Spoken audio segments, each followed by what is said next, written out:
Pernah nggak sih Anda merasa capek banget karena sepertinya selalu mendahulukan kepentingan orang lain?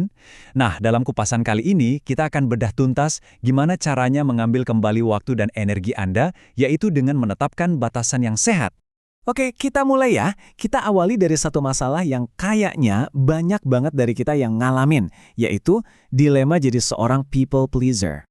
Coba deh, jujur sama diri sendiri. Pertanyaan di layar ini, rasanya deket banget nggak sih sama kehidupan kita? Itu loh, perasaan lelah, terkuras abis energinya karena permintaan orang lain, sampai-sampai mau bilang enggak aja rasanya susahnya minta ampun. Kalau Anda merasa relate sama poin-poin ini, misalnya ngerasa nggak dihargai, selalu khawatir ngecewain orang, atau malah jadi kesel sendiri kalau ada yang minta tolong, Anda nggak sendirian kok. Ini tuh tanda-tanda klasik kalau batasan pribadi kita, boundaries kita, mungkin perlu dibenahi. Dan ini bukan cuma perasaan kita aja loh, fakta loh ini. Sebuah survei menemukan kalau 90% orang pernah merasa nggak berdaya buat bilang enggak. Angkanya gede banget kan? Ini masalah yang sangat umum. Oke, kalau masalahnya seumum ini, terus solusinya apa dong? Nah, solusinya ada di satu konsep yang mungkin udah sering kita dengar, batasan, atau yang sering disebut boundaries. Penting banget buat dipahami, batasan itu bukan tembok buat ngejauhin orang ya. Justru sebaliknya. Ini tuh kayak pondasi. Pondasi buat kita menghargai diri sendiri dan pada akhirnya ngebangun hubungan yang lebih sehat dan lebih jujur sama orang lain. Biar gampang, coba deh bayangin gini. Waktu, energi, sama emosi kita itu ibaratnya properti kita, tanah kita. Nah, batasan itu pagarnya. Pagar yang ngasih tahu ke orang lain, ini area pribadi saya ya. Atau ada lagi nih analogi lain yang keren banget, membran sel. Ingat pelajaran biologi, membran sel itu kan tugasnya menyaring ya, yang baik boleh masuk, yang bahaya ditahan di luar. Nah, batasan kita untuk kesehatan mental juga fungsinya persis kayak gitu. Bisa juga diibaratkan kayak ruangan-ruangan di dalam rumah kita. Ada orang yang kita persilahkan masuk sampai ruang tamu aja. Tapi cuma orang-orang yang benar-benar kita percaya yang boleh masuk ke ruang paling pribadi kita kan? Nah, batasan dalam hubungan ya kayak gitu cara kerjanya. Oke, sekarang kita perlu tahu juga nih kalau boundaries atau batasan itu nggak semuanya sama. Umumnya sih ada 3 jenis. Yuk kita bedah satu-satu. Nah, coba perhatiin tabel ini. Ini menarik banget karena kita bisa sambil ngaca nih. Kira-kira kita masuk tipe yang mana? Ada yang berpori atau lemah. Ini yang bikin kita gampang capek. Terus ada yang kaku, yang malah bikin kita terisolasi dan jauh dari orang lain. Dan yang terakhir, sehat, yang fleksibel. Nah, ini nih tujuan kita, keseimbangan yang ideal. Pertanyaannya sekarang, gimana caranya ngebangun batasan yang sehat itu? Kuncinya ternyata ada di komunikasi.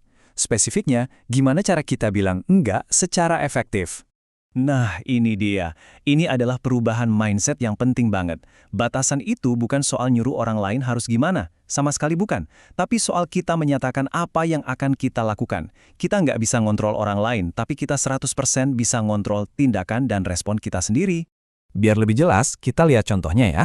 Daripada kita ngeluh, kamu tuh kebanyakan ngechat pas aku kerja, ganggu banget. Coba deh ganti jadi, aku ngerasa kewalahan kalau banyak chat masuk pas jam kerja. Jadi aku bakar silent HP-ku sampai jam 5 sore ya. Beda banget kan rasanya? Yang kedua ini lebih nunjukin kalau kita punya kendali. Formula sederhananya tuh kayak gini. Mulai dari saya merasa, terus lanjut, saya butuh, dan ditutup dengan jadi saya akan. Kenapa pakai saya? Karena ini bikin komunikasi kita jadi jelas tapi nggak nyerang. Fokusnya ke apa yang kita rasain dan butuhin, bukan nyalain kekurangan orang lain. Oke, kita udah punya rumusnya. Tapi prakteknya nggak segampang itu kan? Pas kita mau mulai nerapin batasan baru, biasanya ada 2 musuh besar yang muncul. Rasa bersalah dalam diri kita sendiri dan penolakan dari orang lain. Dan wajar banget loh kalau kita ngerasa bersalah, apalagi kalau seumur hidup kita terbiasa jadi people pleaser. Rasa bersalah pas pertama kali bilang tidak itu normal. Kuncinya adalah terima aja perasaan itu, akui, tapi jangan sampai itu bikin kita goyah. Tetap pegang komitmen sama batasan kita. Percaya deh, lama-lama perasaan itu bakal berkurang. Terus gimana kalau ada yang nolak atau nggak suka? Nah, coba deh lihat dari sisi lain. Penolakan dari orang lain itu sebenarnya bisa jadi filter yang bagus banget. Dari situ kita bisa lihat siapa sih yang beneran peduli sama kita sebagai pribadi, dan siapa yang cuma peduli sama fungsi kita buat mereka, yang cuma manfaatin kita karena kita nggak punya batasan. Oke, prosesnya emang kedengerannya nggak nyaman ya. Harus ngadepin rasa bersalah, mungkin ada drama sama orang lain. Terus kenapa kita harus repot-repot ngelakuin ini semua? Jawabannya simpel. Karena hasilnya, imbalannya, itu sepadan banget.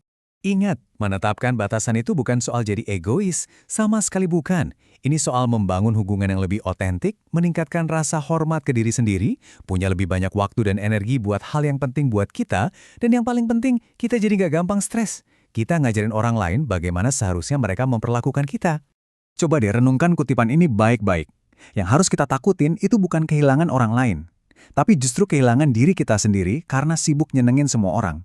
Itu harga yang paling mahal yang harus kita bayar kalau kita nggak punya batasan. Nah, itu tadi kupasan kita. Tapi ilmunya nggak akan ada artinya kalau nggak dipraktekkan, kan? Jadi tantangan sebenarnya baru dimulai sekarang. Coba deh mulai dari satu langkah kecil hari ini. Apa satu batasan kecil yang bakal Anda terapkan buat diri Anda? Terima kasih sudah menyimak.